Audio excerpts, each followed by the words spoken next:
Gustav and Emily ventured into the forest late in the evening, set on visiting the abandoned village. Friends from the neighboring town had warned them that the place had been deserted for decades, and that it was best not to linger there after dark.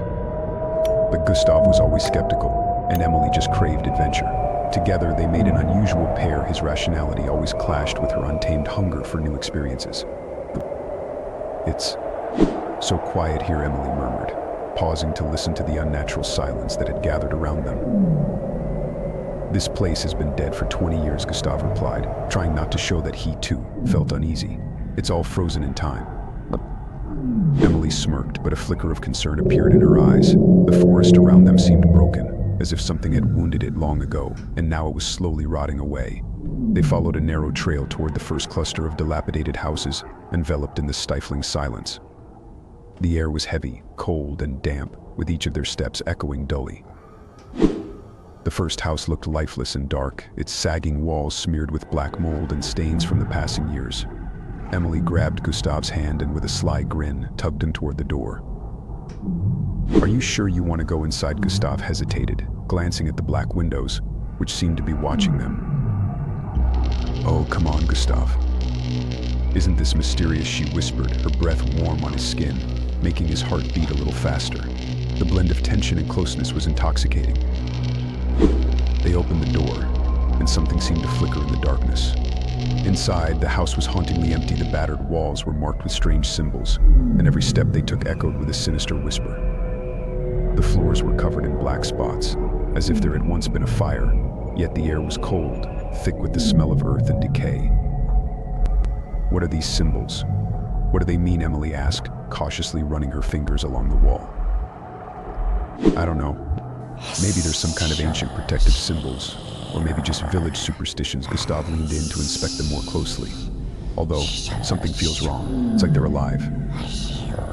Just then, a creaking sound came from outside, as if someone was slowly opening another door. Both of them froze, listening intently, then exchanged uneasy glances. "Maybe it's the wind," Emily suggested, but her voice was stretched tight, like a string about to snap. "Maybe," Gustav replied, though deep down he knew it wasn't the wind. Something wasn't right. He realized that it was as if the entire forest had been waiting to lure them in, that it wanted them to enter and never leave. They headed back to the door, but it was now closed. Gustav tried to pull on the handle, but it wouldn't budge.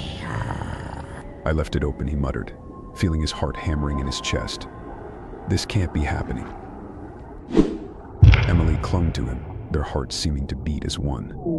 There was something terrifyingly compelling in their closeness, but soon that feeling gave way to a chilling horror. The symbols on the walls began to glimmer, as if drawn in blood, glowing in the dark. The house filled with a low, malicious whisper, slipping toward them like a cold wind. "Gustav, we have to get out of here," Emily whispered, her voice shaking. Then footsteps echoed through the house. Someone was approaching, descending from the upstairs. Gustav felt each step resound through his body like heavy blows.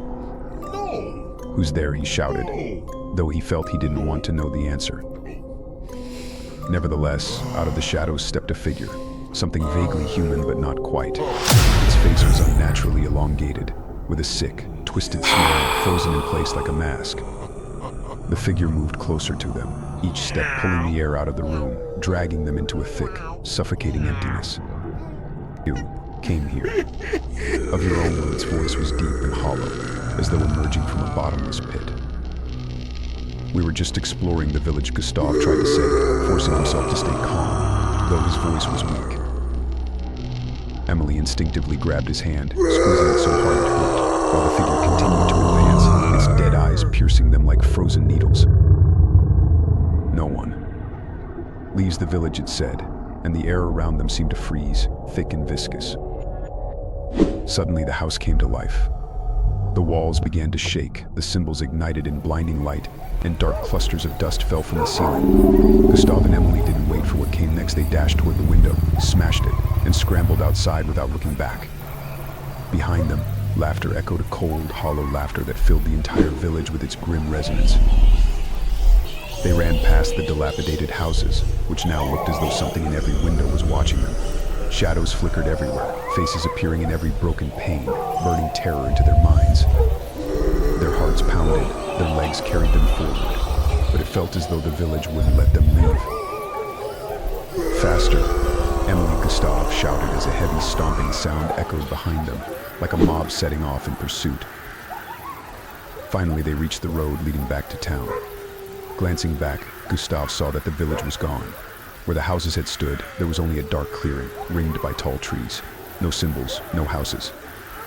As if they had stepped into a nightmare that existed only in their minds.